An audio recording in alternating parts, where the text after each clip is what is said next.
हम षड द्रव्य पंचस्थिकाय संग्रह का अध्ययन कर रहे हैं और इसमें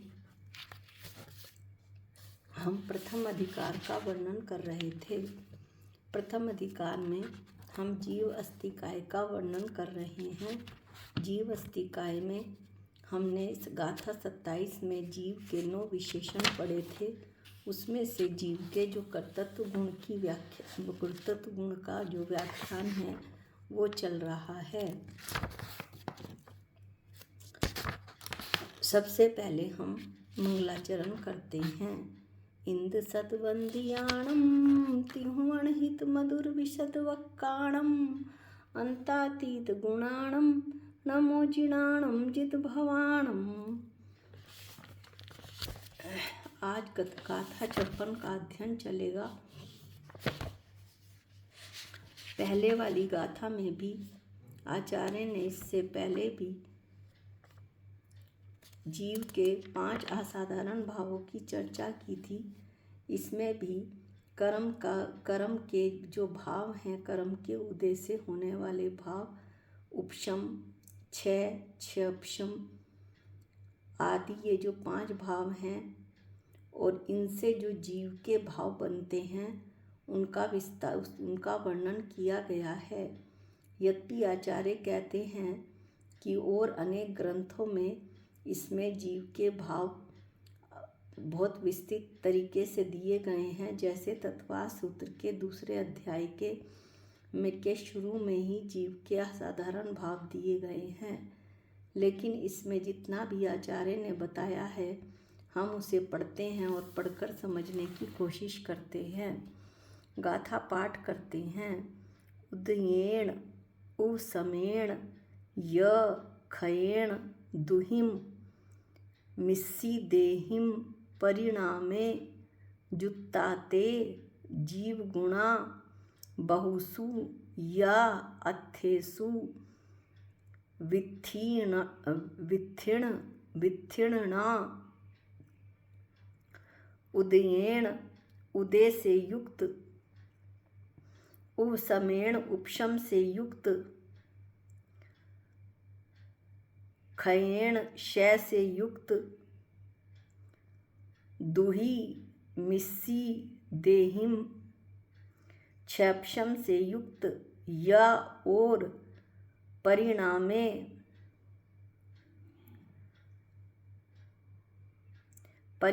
से युक्त, परिणामे जुत्ता परिणाम से युक्त, ते ऐसे जीव गुणा 5 जीव गुण जीव के भाव हैं। या और अथेसु वित्थिणना बहुसु, उन्हें अनेक प्रकारों में विस्तृत किया जाता है। यहाँ पर ये कहा है कि कर्म के उदय से युक्त, उपशम से युक्त, कर्म के उदय से युक्त औदायिक, उपशम से युक्त, कर्म के उपशम से युक्त औपशमिक, क्षय से युक्त क्षयिक, क्षयपशम से युक्त क्षयपशमिक और परिणाम से युक्त परिणामिक, ऐसे जीव के 5 असाधारण भाव बताए गए हैं। और उनका अनेक प्रकार से विस्तृत अध्ययन आप अन्य ग्रंथों में कर सकते हैं। जैसे तत्वार सूत्र में बतलाया है कि उपशम के औपशमिक भाव 2 होते हैं, क्षयपशमिक भाव 18 होते हैं, क्षयिक भाव 9 होते हैं, परिणामिक भाव 3 होते हैं, औदायिक भाव 21 होते हैं। इस तरह कुल मिलाकर ये भाव 53 बन जाते हैं। 53 से भी आगे भेद प्रभेद किए जाएं तो और भी बन जाते हैं, लेकिन यहाँ पर जितनी चर्चा है हम उतनी ही करेंगे। टीका पाठ अमृत चंदाचार्य टीका में क्या कहते हैं? जीव को भावों के उदय का, 5 भावों की प्रकटता का यह वर्णन है। भावों के उदय का यानी जीव में जो भावों का उदय यानी 5 भावों की जो प्रकटता होती है उसका वर्णन किया गया है। जीव किन किन भावों से युक्त होता है यह बताया गया है। अब आगे पढ़ते हैं। कर्मों का फलदान समर्थ रूप से उद्भव सो उदय है, यानी अनादिकाल से जो कर्म बंधे हुए हैं, फलदान समर्थ यानी फल देने में समर्थ होने के लिए जब वे उनका प्रकट होना होता है, जब वो कर्म आते हैं सो वे उदय कहलाते हैं। कर्म के आगे पढ़ते हैं। अनुद्भव सो उपशम है। कर्म के अनुभव को फल देने की ताकत का ना होना और सत्ता में किसके, कर्म के फल देने की ताकत का ना होना और सत्ता में बैठ जाना सो उपशम है। उद्भव तथा अनुद्भव सो क्षयोपशम है। इसमें दोनों भाव होते हैं। आत्मा के परिणामों की निर्मलता के अनुसार कर्मों का एक देश क्षय तथा एक देश उपशम होता है, तब वो भाव क्षयपशम कहलाता है। ऐसा कर्म का उदय क्षयपशम कहलाता है। जीव के जो भाव इनसे बनते हैं वो तो हम बाद में पढ़ेंगे। अभी तो कर्मों के एक देश से क्षय तथा कर्मों के एक देश उपशम से जो मिश्र भाव बनता है वो क्षयपशम भाव बनता है। अगला है अत्यंत विश्लेष सो क्षय है। अत्यंत विश्लेष यानी अत्यंत वियोग, यानी कि पूर्ण रूप से खत्म हो जाना, कर्मों का संपूर्ण रूप से खत्म हो जाना सो क्षय है। द्रव्य का आत्मलाभ अस्तित्व जिसका हेतु है वह परिणाम है।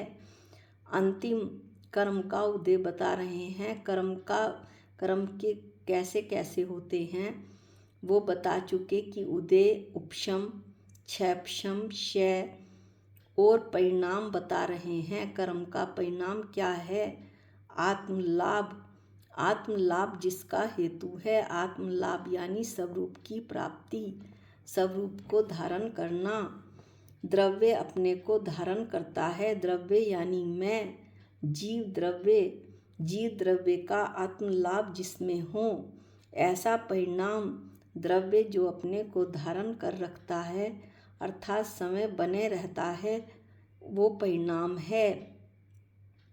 परिणाम जो है जीव का शुद्ध स्वभाव है और इसके जो भाव होते हैं वो परिणामिक होते कहलाते हैं, क्योंकि वो कर्म निरपेक्ष होते हैं। ऐसा हमने पिछली गाथा में पढ़ा था और अब भी पढ़ेंगे।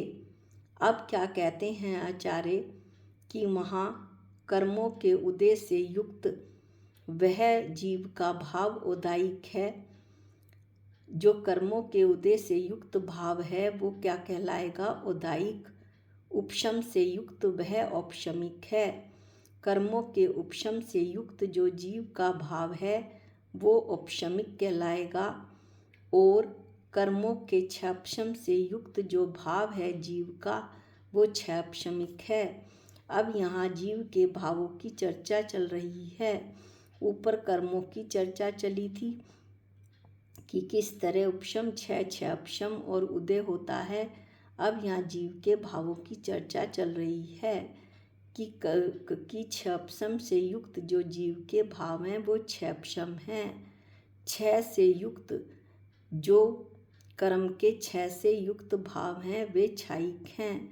क्षय से युक्त यानी क्षय सहित, क्षय के साथ संबंध वाला व्यवहार से कर्मों के क्षय की अपेक्षा जीव के जिस भाव में आए वह क्षयिक भाव है। कर्मों के क्षय की अपेक्षा जो जीव के भाव कहलाए जाते हैं वो क्षयिक भाव कहलाते हैं। अभी बताया, ये वाली बात अभी बता चुके। अगली की परिणाम से युक्त वह परिणामिक हैं। जीव के भाव जो परिणाम से युक्त हैं, अपने स्वभाव से युक्त हैं, कर्म निरपेक्ष हैं। इसमें उदय, उपशम, क्षयपशम, क्षयिक, क्षय की जरूरत नहीं पड़ती। परिणामिक में ना कोई इनकी अपेक्षा होती है। ये कर्म निरपेक्ष होते हैं। ये भाव परिणामिक भाव कहलाते हैं। ऐसे ये 5 जीव गुण हैं। यहाँ पर आचार्य ने जीव गुण कहा है तत्वा सूत्र में इन्हें जीव के 5 असाधारण भाव कहा है।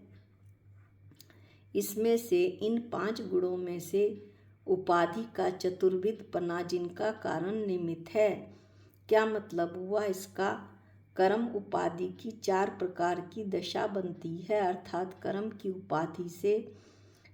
के उपाधि से जो 4 प्रकार की दशा बनती है कर्मों के कारण, वो बनती है उदय, उपशम, क्षयपशम और क्षय। क्षय भी कर्म उपाधि से ही बनता है, क्योंकि कर्म तो निमित्त पड़ते हैं, कर्मों का संपूर्ण क्षय होना ही क्षय है। इस तरह से कर्म उपाधि से 4 प्रकार की दशा उदय, उपशम, क्षयपशम और क्षय जिनका निमित्त है, ऐसे ये 4 भाव हैं। और आगे बताते हैं अमृतचंदाचार्य कि स्वभाव जिसका कारण है ऐसा एक है।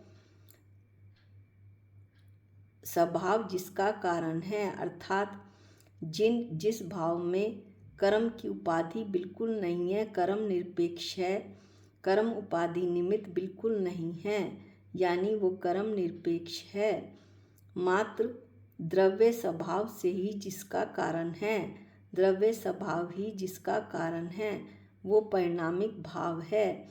ये हमने पिछली गाथा में भी बताया था कि शुद्ध सिद्ध समान द्रव्य स्वभावी भाव जो है वो परिणामिक भाव ही है, और ये परिणामिक भाव ही उपादेय है।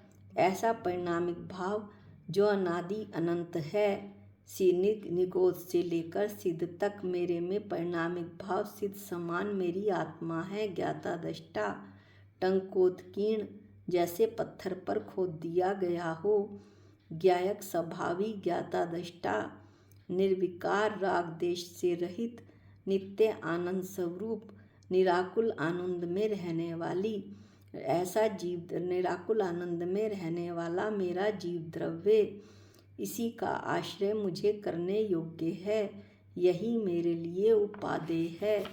ऐसा इस गाथा में बताया गया है।